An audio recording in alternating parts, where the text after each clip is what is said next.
മതസൗഹാർദ്ദങ്ങൾക്ക് പേര് കേട്ട ഒരു ധന്യമായ ജില്ലയുണ്ട് പത്തനംതിട്ട. ഈ പത്തനംതിട്ട ജില്ലയിൽ ഒരുപക്ഷെ നഗരഹൃദയം എന്ന് പറയുന്നത് പത്തനംതിട്ട സിറ്റിയാണ്. ആ സിറ്റി മുൻപൊക്കെ നമുക്ക് വരുമ്പോൾ വളരെ വിഷമം തോന്നുമായിരുന്നു. ശരിക്കും ആരോരും ശ്രദ്ധിക്കാനില്ല എന്ന് തോന്നി തുടങ്ങിയ ഒരു കാലഘട്ടം ഉണ്ടായിരുന്നു. പക്ഷെ ഇന്ന് ഈ അടുത്ത കാലത്ത് വന്നിരിക്കുന്ന കാലികമായ മാറ്റങ്ങൾ ശരിക്കും മലയാളികൾ എല്ലാവരും തന്നെ മനസ്സിലാക്കേണ്ടതാണ്. കാരണം അവരവരുടെ ഗ്രാമം, അവരവരുടെ നാട്, അതിൻ്റെ വികസനോന്മുഖമായ കാര്യങ്ങളിൽ ദീർഘവീക്ഷണ പരതയുള്ള ഇടപെടലുകൾ നടത്തുന്നത് ആരായാലും നമ്മൾ തിരിച്ചറിയേണ്ടതാണ്. നമസ്കാരം. എന്നോടൊപ്പം പത്തനംതിട്ട നഗരസഭയുടെ ചെയർമാനാണ് ശ്രീ സക്കീർ. നമസ്കാരം. നമസ്കാരം. വർഷങ്ങൾക്ക് മുമ്പ് ഞങ്ങളത് കാണുന്നത് ഈ റിംഗ് റോഡിന്റെ പ്രവർത്തനവുമായി ബന്ധപ്പെട്ട റിംഗ് റോഡ് പൂർണ്ണമാകാതെ ഇങ്ങനെ ഉഴലി കിടക്കുമ്പോൾ ഒരു ഇന്റർവ്യൂ ഞാൻ അദ്ദേഹത്തിന് എടുക്കുകയും അതിനുശേഷം വളരെ വേഗത്തിൽ തന്നെ ഈ പത്തനംതിട്ട റിംഗ് റോഡിന്റെ പൂർത്തീകരണം കണ്ടു. ഇന്ന് ഇവിടെ വരുമ്പോഴത്തേക്ക് പത്തനംതിട്ട നഗര ഹൃദയത്തിന് ഒരു ശാപമോഷം വന്നുകൊണ്ടിരിക്കുന്നു. അതിൽ ഏറ്റവും വലിയ ഒരു സന്തോഷം നൽകിയത് നഗര ഹൃദയത്തിൽ തന്നെ ഇവിടെയുള്ള സ്ഥലവാസികൾക്ക്, ഗവൺമെന്റ് ഉദ്യോഗസ്ഥർക്ക്, ഇവിടെ കടന്നു വരുന്ന ആയിരക്കണക്കിന് തീർത്ഥാടകർ അടക്കമുള്ള ആളുകൾക്ക് പത്തനംതിട്ടയിൽ വിശ്രമിക്കണമെന്ന് സ്ഥലമില്ലായിരുന്നു. അപ്പൊ അവിടെ ഒരു ടൗൺ സ്ക്വയർ അല്ലേ, വളരെ കമനീയമായിട്ടുള്ള മെട്രോ സിറ്റികളിലൊക്കെ ഉള്ളതുപോലെയുള്ള ഒരു ടൗൺ സ്ക്വയർ കടന്നു വരുന്നു. അതുപോലെ തന്നെ കാലങ്ങളായി കടന്നിരുന്ന ബസ് സ്റ്റാൻഡിന്റെ നവീകരണം. പിന്നെ നമുക്ക് ഇനി എടുത്തു പറയാനുള്ള ഒരു പ്രധാനപ്പെട്ട ഘടകം എന്ന് പറയുന്നത് മലയോര മേഖലയാണ്. കുടിവെള്ളക്ഷാമം വളരെ രൂക്ഷമായിരിക്കുന്ന ഒരു ജില്ലയാണ്. മലനാട് ദേവി ഇപ്പം നടത്തുന്ന കേരള യാത്ര തന്നെ, കേരളത്തിന്റെ കുറേ നടത്തുന്ന യാത്ര തന്നെ ഇന്ത്യയിൽ സുരക്ഷിതമായ ഭക്ഷണവും അതുപോലെ തന്നെ ശുദ്ധജലവും ലഭിക്കണം എന്നുള്ളതാണ് ആവശ്യം ഉന്നയിച്ചുകൊണ്ട് നമ്മൾ നടത്തും. അതിന് മുമ്പേ ഒരു പടി മുമ്പേ ഓടുകയാണ് പത്തനംതിട്ട നഗരസഭ. ഇന്ന് ജനങ്ങൾക്ക് ഫുഡ് ഗ്രേഡ് സംവിധാനങ്ങളിൽ PH വാല്യൂ 7 ഉറപ്പുവരുത്തുന്ന ഒരു ശുദ്ധീകരണ ജലസംഭരണി നടത്തിക്കൊണ്ടിരിക്കുന്നു.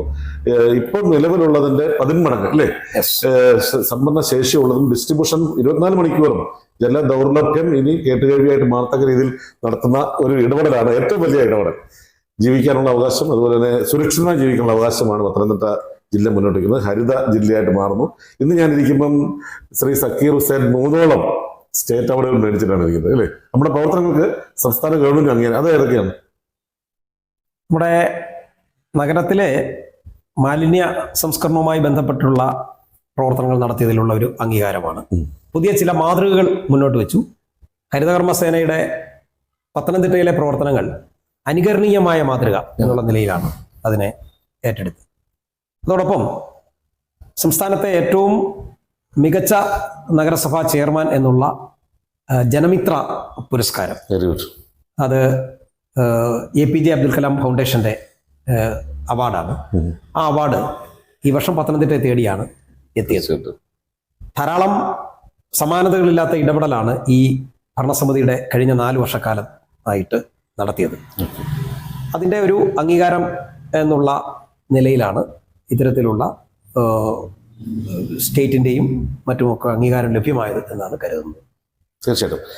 അതുപോലെ തന്നെ ഇപ്പം നമ്മൾ നേരത്തെ സൂചിപ്പിച്ചു, കുടിവെള്ളക്ഷാമം രൂക്ഷമായ ഒരു ജില്ലയാണ് പത്തനംതിട്ട ജില്ല. പത്തനംതിട്ട ജില്ലയിൽ ഈ പറയുന്ന അച്ചൻകോവിൽ നദി ഉള്ളത് കൊണ്ട് ഒരിക്കലും ഇവിടെ ജലദുർലഭ്യം വരില്ല എന്നുള്ളൊരു മുൻധാരണയായിരിക്കാം അലംഭാവമായിട്ട് ആ രംഗത്തിനെ ശ്രമിച്ചത്. പക്ഷെ ഇന്ന് ഏറ്റവും മികച്ച രീതിയിൽ ഒരു കുടിവെള്ള ശ്രേണി ഉണ്ടാക്കാൻ ശ്രമിക്കുന്നു. ഏറ്റവും മികച്ച സുരക്ഷിതമായ ജലം ജനങ്ങളിലേക്ക് എത്തിക്കാൻ അതിന്റെ പിന്നിലുള്ള ചെലവുകാരം എന്താണ്? പത്തനംതിട്ടയിൽ ഈ നഗരസഭാ ഭരണസമിതി അധികാരത്തിൽ വരുമ്പോൾ നമ്മൾ കാണുന്ന കാഴ്ച, വേനൽക്കാലത്ത് ഏറെ ദുരിതം കുടിവെള്ളത്തിന് വേണ്ടി അനുഭവിക്കുന്ന ഇതൊരു മലയോര ജില്ലയാണ്. പത്തനംതിട്ടയുടെ ഈ നഗരത്തെ ചുറ്റി നിൽക്കുന്നത് മലകളാണ്. അവിടെയെല്ലാം കുടിവെള്ളം എന്ന് പറയുന്നത് ഒരു കിട്ടാക്കനിയായി നിൽക്കുന്ന അവസ്ഥയുണ്ട്. അപ്പൊ ഞങ്ങളുടെ ഭരണസമിതിക്ക് ആദ്യം തന്നെ വന്ന ആലോചന എന്ന് പറയുന്നത് ഇവിടെ ഇപ്പൊ സൂചിപ്പിച്ചതുപോലെ തന്നെ റൈറ്റ് ടു ലൈഫാണ്. അല്ലെങ്കിൽ ഇന്ത്യൻ ഭരണഘടനയുടെ 21ാം അനുച്ഛേദം പറയുന്ന റൈറ്റ് ടു ലൈഫ് എന്നത് right to safe drinking water എന്നത് അതിനകത്ത് ഉൾപ്പെടുന്നതാണ്. അത് പരിഹരിക്കണം എന്നുള്ള ഒരു വലിയ ആഗ്രഹം അക്കാര്യത്തിലുണ്ടായിരുന്നു. അപ്പൊ നമ്മുടെ മുമ്പിൽ മാർഗം എന്താണെന്നൊന്നും അറിഞ്ഞുകൂടാ എങ്കിൽ പോലും അതിനൊരു ശാസ്ത്രീയമായിട്ടുള്ള പഠനം നമ്മൾ നടത്തി. പഴയ പത്തനംതിട്ടക്കാരനായിട്ടുള്ള ചീഫ് എഞ്ചിനീയർ അക്കാര്യത്തിൽ സ്വാമിനാഥൻ അദ്ദേഹം സഹായിച്ചു. അദ്ദേഹത്തിൻ്റെയും കൂടി സഹായത്തോടു കൂടി പത്തനംതിട്ട നഗരത്തിന്റെ പ്രശ്നം എന്താണെന്ന് ആദ്യം മനസ്സിലാക്കി. പ്രശ്നം വളരെ നിസ്സാരമായി മനസ്സിലാക്കാൻ കഴിയുന്ന പ്രശ്നമാണ്. കാരണം ഉപയോഗിക്കുന്ന വെള്ളത്തിന്റെ അളവ് ഉപയോഗിക്കുന്ന ആളുകളുടെ ആവശ്യത്തേക്കാൾ വളരെ കുറവാണ് എന്ന് വളരെ നിസ്സാരമായ കാര്യം. അപ്പൊ അതെങ്ങനെ മാറ്റാമെന്നായി. അതിന് കോടിക്കണക്കിന് രൂപയുടെ പദ്ധതി ഉണ്ടാകും. അപ്പോഴാണ് ദേശീയ തലത്തിൽ തന്നെ നടപ്പാകുന്ന അമൃത് 2.0 പദ്ധതിയുടെ സാധ്യതയെക്കുറിച്ച് അന്വേഷിക്കുന്നത്. അങ്ങനെ നഗരസഭ ആ പദ്ധതിയുടെ ഭാഗമായി 4 ഘട്ടങ്ങളിലായി ഈ പ്രവർത്തനം നടത്താൻ തീരുമാനിച്ചു.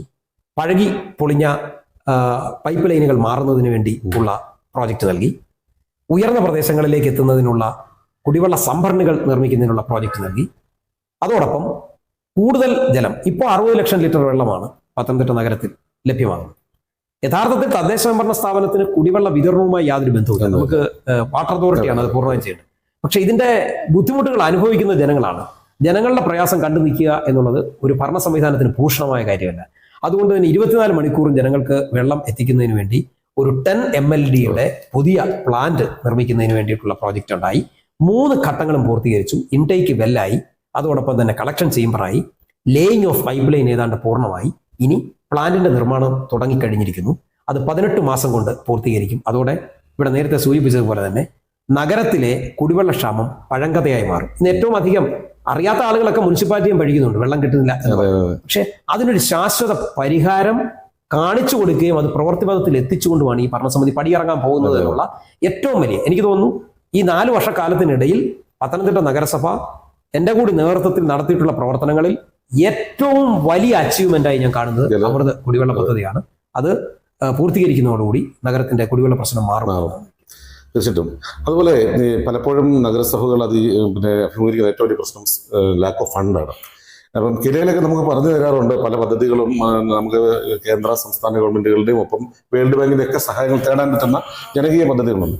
ഇവിടെ ഒരു 2 പതിറ്റാണ്ടിലേറെ ഈ പഞ്ചായത്ത് നമ്മുടെ ടൗൺ ബസ് സ്റ്റാൻഡ് നിർമ്മാണ വൈകല്യങ്ങളോടെ കടന്നിരുന്നു അല്ലേ? ബസ് ശരിക്കും ഒരു തോടിലൂടെ കടന്നു പോകുന്ന രീതിയിലായിരുന്നു ഒരു കാലത്ത് മഴക്കാലത്ത് നഗരം ബസ് സ്റ്റാൻഡ് ഉണ്ടായിരുന്നത്. എങ്ങനെയാണ് വളരെ വേഗത്തിൽ ഒരു ചേഞ്ച് അതിനകത്ത് കൊണ്ടുവരാനായിട്ട് ഫണ്ട് കണ്ടെത്തിയത്? ഈ ഭരണസമിതി അധികാരത്തിൽ വരുന്നതിന് മുമ്പ് ഒരു പ്രകടന പത്രിക ജനങ്ങൾക്ക് മുമ്പ് വെച്ചിരുന്നു. അതിൽ ഏറ്റവും ആദ്യം പറഞ്ഞത് ഈ ഫോർട്ട് ടു പവർ ഞങ്ങൾ ഈ ബസ് സ്റ്റാൻഡ് അതിന്റെ പൂർണ്ണമായിട്ടുള്ള ശോച്യാവസ്ഥ പരിഹരിച്ച് ഏറ്റവും ആധുനിക രീതിയിലാക്കും. അധികാരത്തിൽ വന്നു അപ്പോൾ തന്നെ ഇതിന്റെ പ്രവർത്തനങ്ങൾ ഭയങ്കരമായിട്ടുള്ള സാങ്കേതിക പ്രശ്നങ്ങളായിരുന്നു. അത് മണ്ണിട്ട് നികത്തി എടുത്തതാണ്. അക്കാലത്ത് കുറെ അധികം വേസ്റ്റ് അടക്കമാണ്, പ്രോപ്പർ കൺസോൾട്ടേഷൻ ആയിട്ടില്ല. അപ്പോൾ ഏത് വിദഗ്ധർ പറയുമ്പോഴും ഇതിനൊരു ഗ്യാരണ്ടിയും ഇല്ല, ഇത് താഴുമെന്ന് തന്നെയാണ് പറയുന്നത്. കാരണം ഇത് സെറ്റിൽമെന്റ് ഉണ്ടാവും.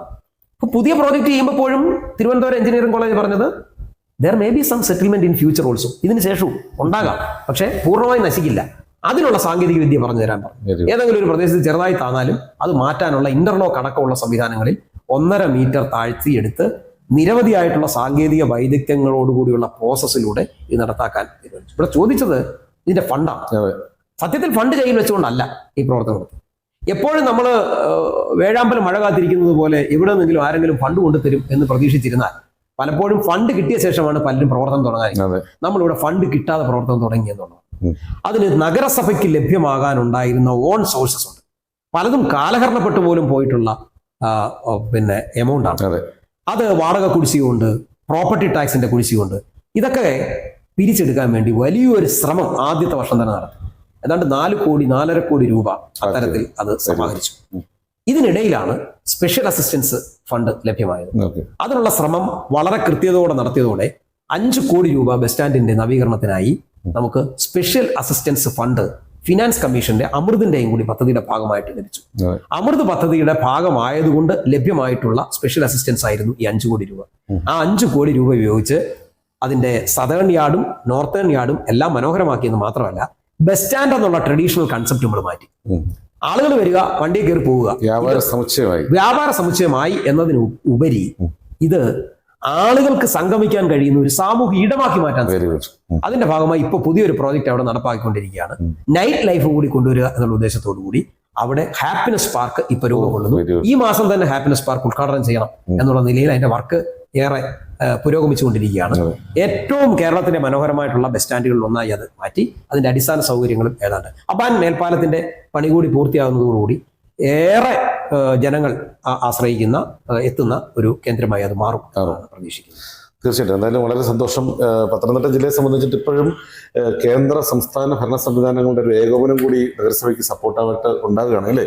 ഒരുപക്ഷെ പലപ്പോഴും നമുക്ക് അത് തടസ്സമായിട്ട് നിന്നിട്ടുണ്ട് പല ഘട്ടങ്ങളിലായിട്ട്. ഇവിടെ ഇനിയിപ്പം കടന്നു വരുന്നത് പത്തനംതിട്ട ജില്ലയിലെ ശബരിമല തീർത്ഥാടനവുമായി ബന്ധപ്പെട്ടുകൊണ്ട് ഒരു വലിയ ടൗൺഷിപ്പ് തന്നെയാണ് പത്തനംതിട്ട. പക്ഷേ തീർത്ഥാടകർ ഇവിടെ ഇറങ്ങാറില്ലായിരുന്നു. കാരണം ഇറങ്ങിയിട്ട് കാര്യമില്ലാത്ത ഒരു നഗരമായിരുന്നു. ഇപ്പോഴങ്ങനല്ല. അവർക്ക് വന്നാൽ പള്ളികൾ പാർക്കാനുള്ള ഒരു വിശാലം